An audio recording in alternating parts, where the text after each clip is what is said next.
Question, the member from Nepean Carleton. Question is as well to the Premier. She wants to talk about what the future will look like. Let's talk about the past decade. Over the past 11 years, our finances in this province have deteriorated. You have doubled the debt and you have lost hundreds of thousands of manufacturing jobs, and we are now a have-not province. And credit rating agencies are now telling us that we are going to see a downgrade that's inevitable. Right now, the government borrows $11 billion a year just to pay interest on its debt. That is the third largest spending priority of that government. So think about it this way. To the members opposite, I say to you, every single dollar you spend on servicing the debt and the deficit is a dollar less for a hospital in our province or for kids in our classrooms. So I ask the Premier, will the government do the responsible thing, refocus its budget, heed economists' warning, and ensure that we have the sustainability for our valued public services? Thank you very much, Mr. Speaker. Well, again, I would say to the member opposite, and I know that the President of the Treasury Board is going to want to comment in the supplementary, but Mr. Speaker, let me just say this, that I'm happy to talk about the last decade. Let's talk about the way we have improved in terms of students graduating from high school. When we came into office, Mr. Speaker, 68% of young people were graduating from high school. 83% of students are graduating from high school.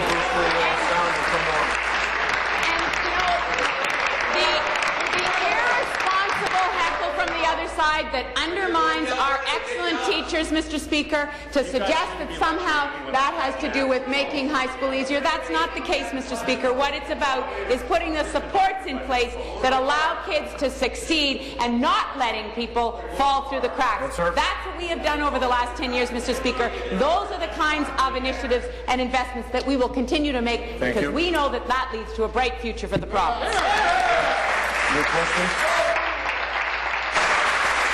Be seated, please. Be seated, please. Before I start the clock, I'm going to make a comment. I've tried a calmer way to ask you to come to order, and that's not working, so I'm going to jump right into warnings. Please. Thanks, Speaker. Again, to the Premier.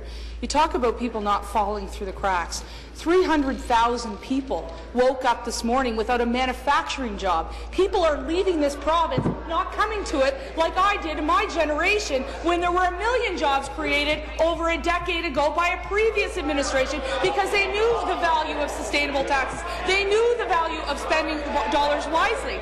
I think it's important for the Premier and the members of her cabinet to understand what a credit downgrade will mean. It will mean increased borrowing costs. That means it's taken money directly out of our hospitals and out of our schools.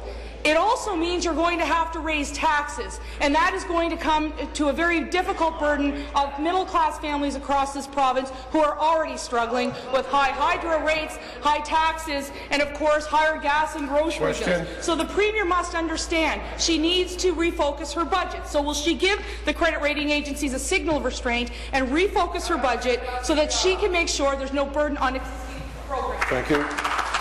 The Minister of Energy is warned. Premier. President of the Treasury Board. Well, thank you, Speaker. Treasury Board. You know, all parties in this House agree that we need to get back to balance. We think we can do it. We are committed to doing it by 17-18. The NDP made the same commitment in the election. I must say, you promised to get there a year earlier, but you also promised massive tax cuts, which is not part of our plan, Speaker. So I just want to make a gentle reminder, Speaker, that these three plans were put before the people of Ontario. The member from Dufferin-Caledon is warned. Carry on, please. There was a clear choice put to the people of Ontario, and on June 12th, the people of Ontario spoke. They preferred our plan of thoughtful, deliberate path to balance. They chose that over your plan of reckless cuts. The people have spoken, Speaker. Supplementary.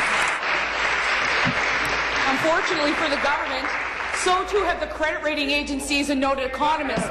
They have a gentle reminder for you, and I'll read from Jack Mintz. He says, and I quote, "If interest rates rise to even historical norms, Even each point increase in interest could add a minimum of a $3 billion annual interest payment, which could severely cripple Ontario's ability to deliver services.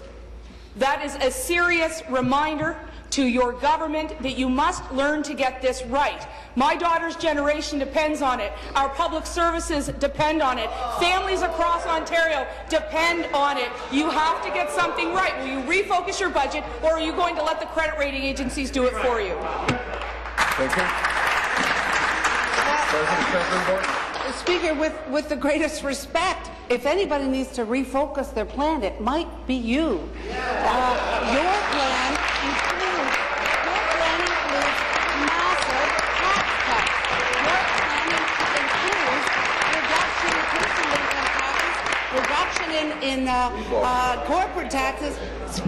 That is not the way to go. If you're so concerned about the deficit, why are you promising massive tax cuts? Now is the time to be thoughtful. Oh, it creates 1 million jobs, perhaps, divided by 8. Speaker, I don't really want to get into the math here, but my point is we have a plan. We are committed to achieving that plan. It is a thoughtful plan that protects services that matter to the people of this province. Thank you. New question, the Leader of the Third Party.